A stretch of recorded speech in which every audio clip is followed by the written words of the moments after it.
This is my 6-inch Pirat Frames Hook V1, and it's always flown fantastic. So then why in the world did I change the motors?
What's up, hobby family? I'm Tyler, this is Attention Deficit Hobby Disorder, and you are freaking awesome.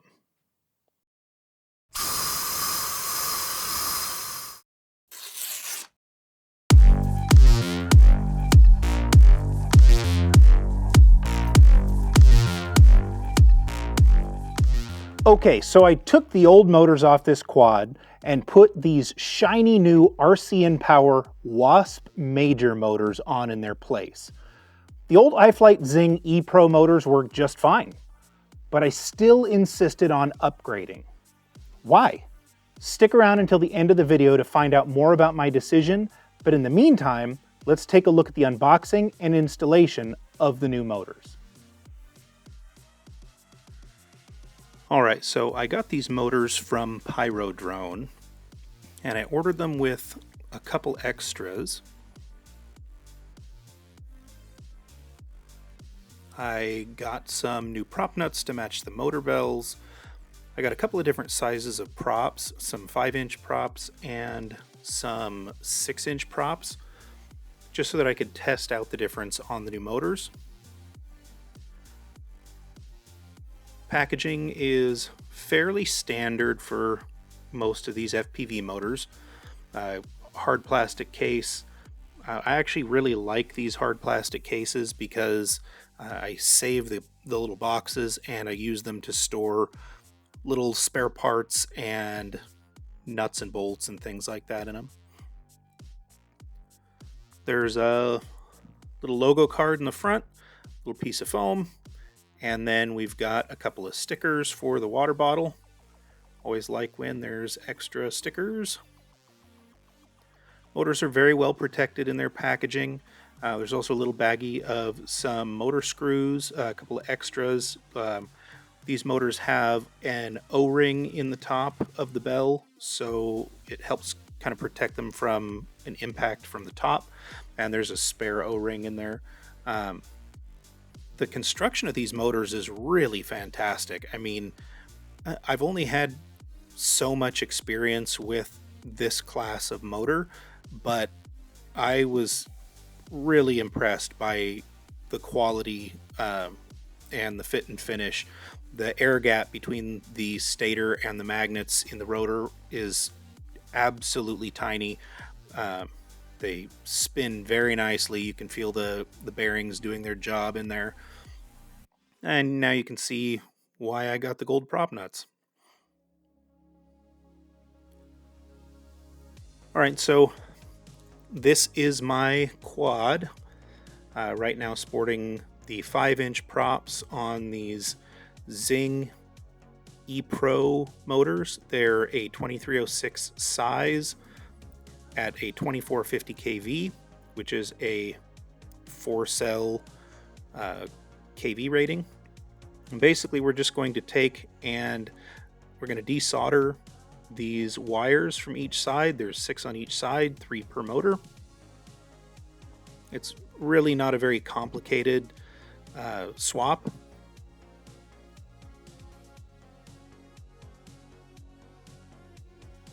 And I just took off my run cam thumb just in case. I mean, it's out of the way, but knowing me, I'd be paying attention to the video and I'd accidentally hit it with the soldering iron. Not 100% necessary to take the props off to do this, but it's just one less thing to get in the way or to worry about. And also one less thing that I could potentially destroy with the soldering iron. So it's just best practice. And so we're going to cut all of these zip ties holding the motor wires in place.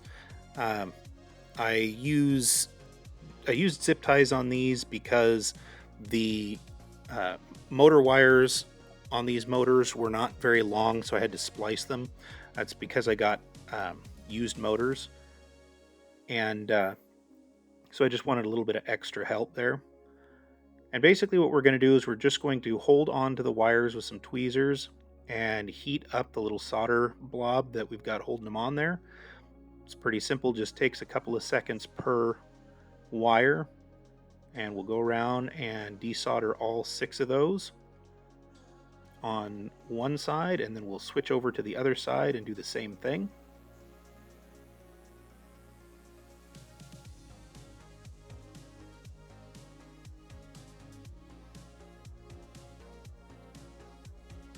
And then we're going to take the motors off.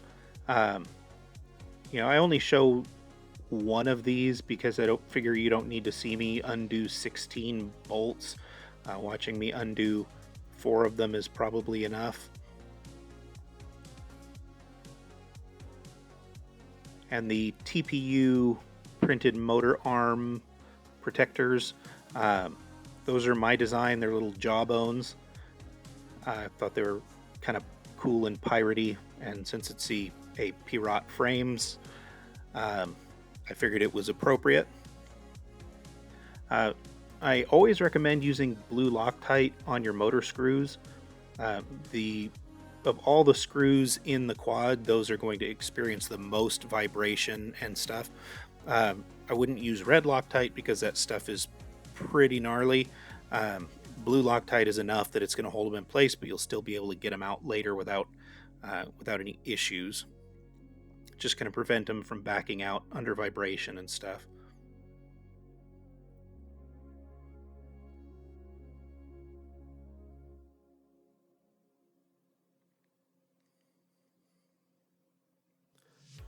I always put a couple in, and I'll just put them in very lightly before I put the other 2 screws in. Once I get all 4 screws in, I torque them down. You don't need to torque them down crazy tight. You just want to get them just snug. And I tighten mine down a little more than I normally would on this quad because my arm protectors, there's a pad between the motor and the arm, so there's kind of a TPU pad in there, and so I'm compressing the TPU pad. And then you also want to make sure that your motor screws don't go all the way through the motor plate, because you can risk touching these coils inside the motor there, and that'll short them out and cause all sorts of problems. You'll ruin your motor, and these motors are not cheap. As far as order of wires, it doesn't matter because these are brushless. You can solder any wire onto any one of the 3 pads for that motor, and it's not going to make a difference. I like to keep mine nice and flat and neat. I think it just looks nicer and it's easier for maintenance and stuff. So I usually start by kind of laying them flat on the arm, and then I'll use some electrical tape to hold the first half of the motor wire down. And I'll get them on there nice and secure. I only show one of these motors being installed because, again, I figure you're watching it once. You don't really need to see me do it 4 times.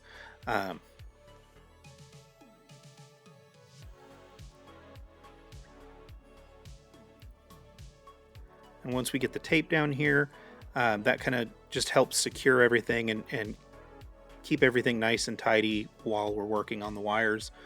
I'll take one at a time the motor wires that we're putting on, and I'll kind of get it in position where I think it's going to be the best, to leave a little bit of slack in the wire, but not so that the wire is just flopping around everywhere.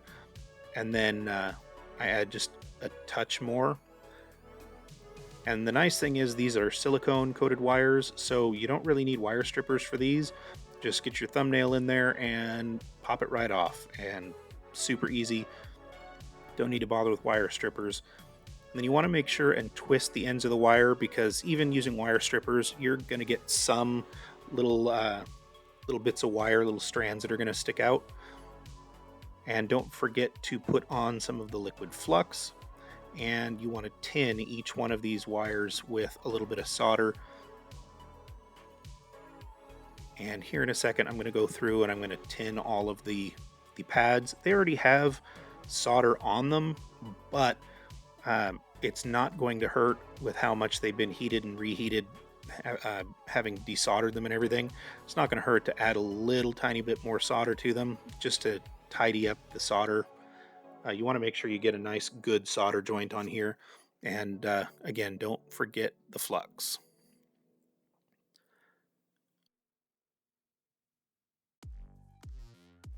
And like I said, I'm just going to bloop a little bit of extra solder on each one of these pads. That solder sort of burns away a bit every time you reheat it.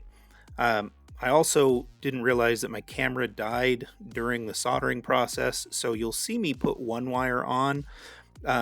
You'll just have to pretend that you saw me put all of them on there. But I figure watching me do one wire, you can kind of figure out the rest for yourself. It's pretty much the same as the first wire. You measure it out, you cut to length, strip it.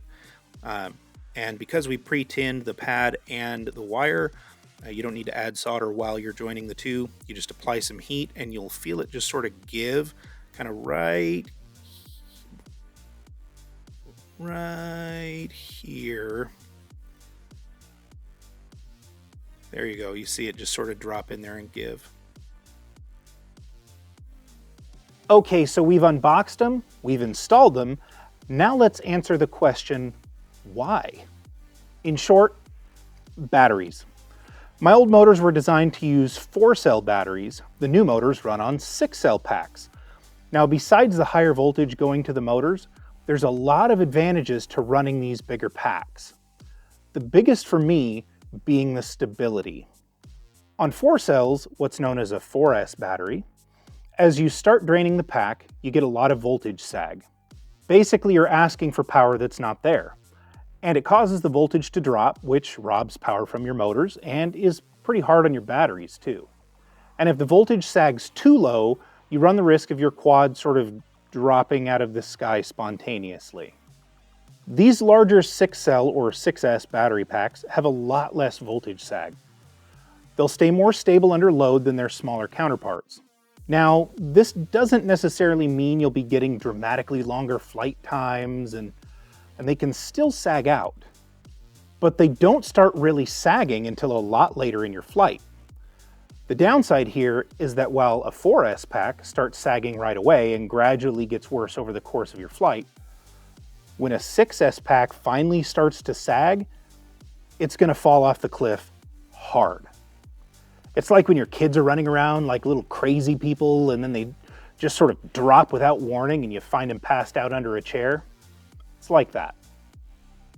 Now, because you're running a higher voltage, you also need to run a motor that spins at a lower RPM per volt. Because you have a bunch more volts on tap, it makes up the difference. But the key here is that these motors are more efficient because they aren't spinning as fast for each volt they're given. And that means less stress on your battery. It also means you can get more flight time for the same capacity of battery. That being said, 6S batteries are heavier, so we usually opt for a lower capacity and the same flight time. That way you can keep the weight more reasonable and don't need to work your motor so hard. For example, this 4S 1500 milliamp hour battery weighs about 50 or 60 grams less than this 6S 1200 milliamp hour battery. There's a lot more creators out there that can explain it way better than I can, like Josh Bardwell and Chris Rosser. And if you want to know more about the differences between 4S and 6S, go take a look at their channels. I'll link them below. There's a wealth of knowledge to be had there. Anyway, that's going to do it for today. If you enjoyed yourself or you learned anything, please give the video a like and subscribe to the channel for more.